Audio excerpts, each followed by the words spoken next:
energy device. As you can see, it is two PC cooling fans that are connected to each other from this circuit, connected over to this circuit. And you can see that they're both connected. Now, where the free energy comes from is if you spin this fan really fast, this one will be able to spin.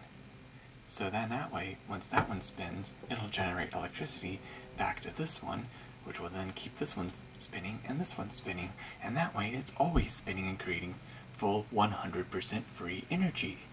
So now I'm going to go ahead and test this out. Now all I have to do is spin this fan as fast as I can, faster and faster and faster, and if I do that, this will generate energy to this fan, and this fan will be spinning, and then generate back over to this fan, which will then cause both the fans to stay spinning on their own, and that will give me 100% free energy. So now I'm going to go ahead and spin, spin, spin, spin, spin, and then wait, I'm going to keep spinning, and just keep your eyes on this and keep watching, keep watching, keep watching. Keep spinning, spinning, spinning, spinning, spinning. Let me get a battery, just let me get a battery. There we go. And there, as you can see, it's spinning. Look at that. Whoa, look at that. It's spinning. It's spinning. Look at that. It's spinning. Just ignore the... Okay. There we go. Now it's spinning. Look. Whoa, look at that. I completely broke the law of physics. Whoa, look at that. Whoa, whoa, whoa, look at that. If it wasn't for this battery, this wouldn't work. Wow, look at that. That is amazing. Whoa, yeah. I'm using a 9-volt battery to power both of these fans. That's why it's spinning. So, obviously, free energy is completely impossible. Look, as you can see, I made another free energy device. As you can see, it's a PC cooling fan that has a whole bunch of neodymium magnets that I hot glued into place, and I have another neodymium magnet. All I have to do is just simply point it and then keep it in the right angle, perfect angle, just to make sure that these magnets will be attracted and repelled at the same time, which will then cause it to spin a little bit. If I do this just right, it will spin very well and give me free energy, since magnets, however, have potential energy, which should give it plenty of energy, allowing it to create free energy to make this fan spin permanently. Oh wait, I'm going the wrong way. It should be going this way, since the magnet is pushing this way and pushing these magnets. So I'll just push it like that. Be carefully, give it enough speed. It should be able to continue spinning. It should continue to spin. You should continue to spin. Keep watching, keep watching. Keep watching. Keep watching. I need to edit this part out.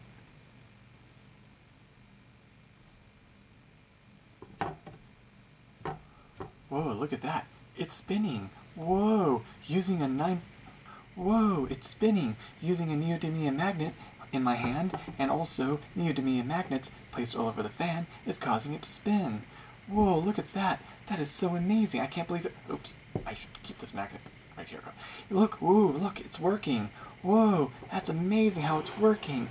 Whoa, wow, that's so, wow. Well, I mean, it wouldn't work unless I use a 9-volt battery, of course. Ha, see, as you can see, it doesn't work. This does not work. That does not... See, does not work. That completely defies the laws of physics. So obviously, using a magnet and more magnets does absolutely nothing. Works with using a 9-volt battery though, of course. That's the only way to make it work.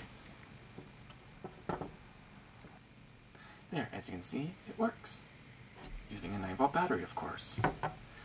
So there you have it. Another idea of thinking that you have free energy actually will not work, because free energy is impossible. There's always somehow energy input into something. Energy can never be created, energy can never be destroyed, energy can only transfer. So basically, me transferring energy into something causes energy to be transferred into this and then release.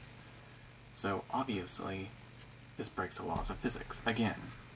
I have right here a free energy making machine that uses the Earth's electromagnetic field and gravity of the Earth, because with this speaker, not only that it puts off a frequency and vibrate air molecules to allow you to be able to hear sound. The Earth's electromagnetic field is the same thing, where the Earth is oscillating, where this Earth is creating alternating currents of using the electromagnetic field. And with the electromagnetic field of the Earth, it goes into the speaker, which causes the speaker to vibrate. But you can't see it vibrating without this device being activated. I have to activate it with these neodymium magnets, and it will vibrate very, very slowly because the Earth's electromagnetic field is very weak, and you barely can notice it because these speakers can already resonate with the Earth's electromagnetic field. It's why when you hear music or sound, you hear a slight static sound back, because that's the Earth's electromagnetic field causing the speaker to vibrate a little bit, causing a slight interference. So to clean up the interference, I'm going to take these neodymium magnets and place it right here. Take it precisely 4 of these magnets, one right here, put it right there just like this. And as you can see, those are attached to it. That will clean up the sound a little bit. And now, with this vibrating, it generates electricity through the capacitor, inductor, and a transistor, which will then amplify the power. And with the amplifying of the power, it creates a big electromagnetic field that is super powerful. So you can put any device around it, and you can charge the batteries. Charge the power of your phone, or charge a battery of, I don't know, anything that you want to charge a battery with. And you can just simply take an LED, and I have right here this LED. If I take this LED, I can just simply hold the LED in front of it. I take this LED that I have right here, and I just simply bring it to it, just like this. Hold on, let me stage it. There we go. And now I'm going to go ahead and take my LED, and I'm going to go ahead and bring it close to it. As soon as I get close to it, oh, look at that. The LED lights up. Oh, go like that. That. Ignore the clicking. Whoa, look at that. That's amazing how this works so well. Wow, look at that. Oh, that's really amazing. Whoa. Ignore the clicking. Look at that. Whoa, it works. Wow. Wait. Why is it clicking? That's because I have right here a 3-volt button cell battery attached to some wires to hide under my hand, this push button switch that allows me to be able to turn on the LED.